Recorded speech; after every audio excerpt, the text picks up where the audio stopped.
Ya sebenarnya kiamat ruang samu. Nanti hisab itu nanti kalau hitung hanya sekitar 3 jam. Hisabnya sak dunia itu hanya sekitar karena malaikat itu tidak kesulitan sama sekali. Tak warai ya. Ini nggak akan salah saya dalam hal ini karena riwayatnya sahihah. Kenapa hisab itu hanya butuh mau rubuun nahar seperempat dari siang enggak? Anggap saja siang itu 6 jam atau 12 jam itu ngajar terserah. Kalau 12 paruhnya kan 6 ya. Seperti seperempatnya berarti 3. Itu gini.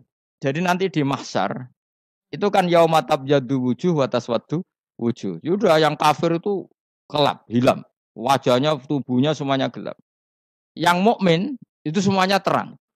Jadi sudah yang tas yadu wujuh atas wadu wujuh otomatis terus nyingkap. Terus pergerakannya itu delala yang tabyadu wujuh itu ke kanan. Yang taswadu wujuh ke kiri. Maka kamu jangan punya sinar yang kelap-kelip. Nanti kena bego yang karena nggak jelas tadi. Maka kamu harus sinarnya yang sejelas-jelasnya. Ghurran muhajjalin min asaril. Bila perlu nur kamu sampai menembus langit saat itu. Makanya ketika orang mukmin sudah nurnya ada di muka, ada di tangan, masih ngendikan Robbana atmim lana nurona karena takut masih kena bego tadi. Karena kalau hanya wudhu tok, sikil tok kan bayangkan di miliaran orang kan bisa agak kelihatan. Tapi kalau nurnya sampai nembus langit kan itu siapa kok nurnya sampai kan malaikat langsung tahu. Makanya hafal Quran alim kan insya Allah nurnya itu. Sama zaman itu masih berdoa Rabbana atmim lana sempurnakan nur kami. Karena nanti identifikasi malaikat berdasar tadi kalau ada nur berarti diletakkan ashabal yamin, kalau nggak ada nur ashabal shimal. Nah malaikat yang dibawa bigu itu kira-kira detail nggak? Dugaan saya kalau kelap-kelip pasti kena simal di wah iki partai kiri mesti kan pemenang yang wudune mau dulet sirah tok sidik karena anak madzhab Syafi'i sebetulnya meskipun tuh sebaiknya kalau basuh sirah itu kabeh ben ora kelap mana aneh pepesan terus dulat-dulet tok itu sebenarnya ya itu kelap-kelip ya sudah ya setelah itu kata ngendikane pangeran yu'raful mujrimu nabisi mahum fayukhadu bin nawasi wal akdam. Orang-orang pendosa kelihatan maka diletakkan di kiri. Nah sama yang orang-orang baik si mahum fi wujuhim min asari. Jadi ayat itu jelas tentang akhirat. Tapi kira usah terus provokasi. Seneng kamu kok ya khisimun. Maksudnya provokator. Jadi nanti yang mukmin jelas nurnya. Lah nur ini nanti dengan kadar iman kamu, perilaku kamu. Ada yang kelap-kelip, ada yang... Nah yang kelap-kelip ini orang kena bigo itu tadi. Nanti setelah kena bigo ikut ashabis simal, yang kelap-kelip disortir lagi. Malaikat yang bagian detail kan ada nanti. Nah ini terus ditubir neraka. Yang kafir bener-bener neraka, yang ini ditubir neraka. Nah, itu nanti ini yang ngel-ngelo kanjeng Nabi digoleki ya ini itu. Mana sakit kanjeng Nabi, mana ono kiai soleh darani, nah iso soleh dewi sakit Nabi, mereka terus goleki ndi umatku sing kelap-kelip. Dicari disyafaati. Ya, imma langsung dituruti Allah wa imma diubasikne neraka. Ya terserah rencanamu piye kon aku kowe. Tapi yang jelas apa? Kiamat itu cepat sekali karena tadi ada identifikasi tadi. Makanya hanya cukup 3 jam karena tadi yang jelek kelihatan jelek, yang baik kelihatan baik. Makanya cepat. Ya oraful mujrimuna bisimahum orang pendosa dikenali lewat alamatnya yaitu taswadu apa? Wujuh. Kalau orang baik dikenali lewat tabyadu wujuh. Nah terus setelah nyingkir, ini ngono tak warai kiamat. Setelah nyingkir, itu faduri babe nahum bisuril lahu bab. Setelah tersingkir tadi, terus lalu ada pintu penghalang, pintu pemisah. Nah pintu pemisah tadi yang sisi kanan langsung jadi surga, yang sisi kiri jadi neraka. Itu disebut faduri babe nahum bisuril lahu bab batinu fi rahmatu wa dhahiruhu min kibalihil adab. Yang pintu arah kanan otomatis wilayah surga, yang pintu kiri otomatis wilayah neraka. Nah problemnya ketika penutupan pintu itu dah yang kelap-kelip itu katut kemana ini yang makanya kamu jangan malok partai yang apa kelap-kelip yang nggak jelas itu koalisi kemana. Kalau partai besar kan iso nyalon presiden, partai kecil ini kan ikut mana ini kan. Sing sak ngisore sak persen, 2% ini kan repot. Loh, coba misalnya nur kamu 2%. Berarti gelap kamu kan 98%. Kira-kira malaikat mengkategorikan kemana coba? Ayo jawab. Gelap. Loh kok ada semangat. Padahal itu bagian dari kamu. Kalau satu tubuh itu sinarnya hanya 2%. Kira-kira kategorinya itu partai gelap, partai terang. Waduh semangat kok. Waduh. Berarti kegaruk kemana? Kiri. Tapi bisa saja malaikat cara berpikir gini. Tapi kok ada cahayanya ya. Padahal kata Allah, yang bercahaya ashabul yamin. Kan nggak ada bilang cahaya terang. Bisa saja malaikat, alhamdulillah berpikir begitu. Ya nanti kita rayu saja supaya berpikir ini kan. Yang penting ada cahaya. Kan Allah tidak bilang terang apa kelap-kelip. Ya mungkin saja asal ada cahaya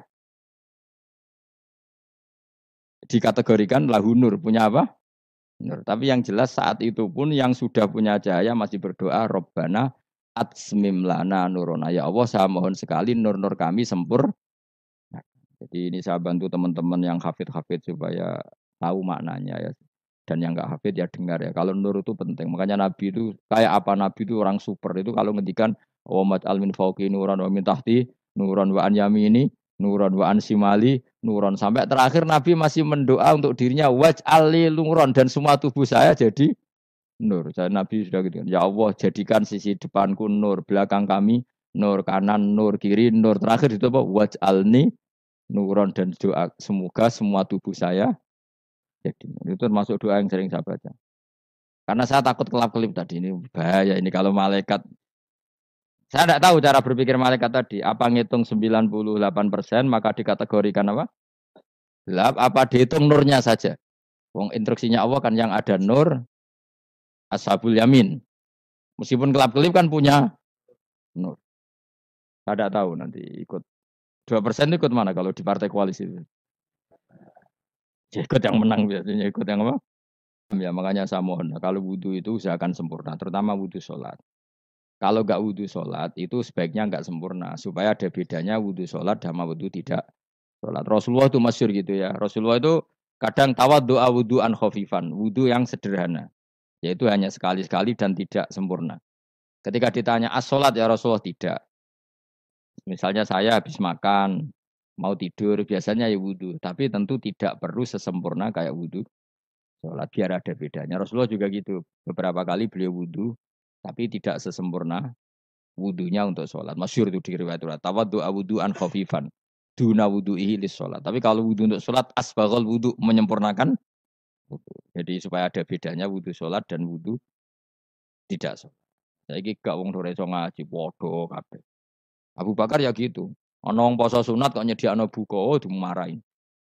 Istrinya pernah nyediakan buka beliau untuk puasa sunat. Itu embernya dipecahi Mbak Abu Bakar. Ditanya, kenapa gitu? Apakah kamu akan menyaingi Ramadan? Jadi nggak boleh memperlakukan puasa sunat kayak Ramadan. Ya biasa saja kalau puasa sunat tuh, wah buka kolak, opo. Ramadannya ya iri tuh. Ini gimana kok saya disaingi ini? Jadi KB itu ada proporsinya, ada apa? Makanya megang Quran ya wudhu, megang wudhu. Nah, KB gitaran terus wudhu, pengiran tersinggung. Piye kok menjegal gitar wudhu? Jadi nggak boleh kebaikan disaingi itu juga nggak boleh. Bapak gue sergap wudhu sampai nyekel gitar.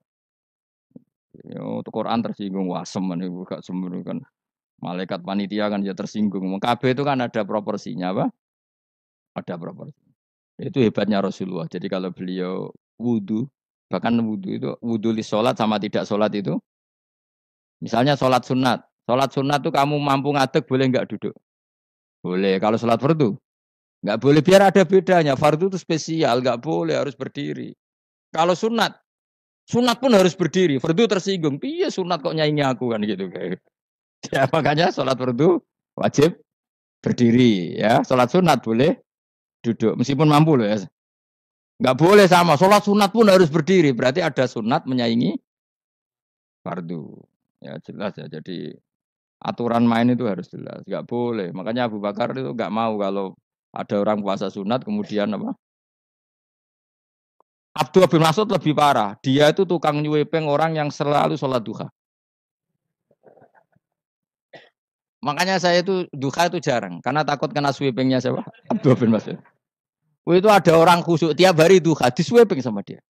Apakah kamu menjadikan sholat ini jadi fardu kok mbok lakoni bedino? Awas nang mbok lakoni bedino. Di era akhir duha dilakoni bedino. Perkara ini butuh duit.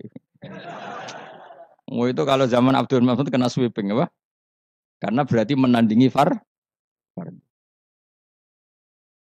Yes, kira usah anut ilmu ku bahaya itu di sensitif.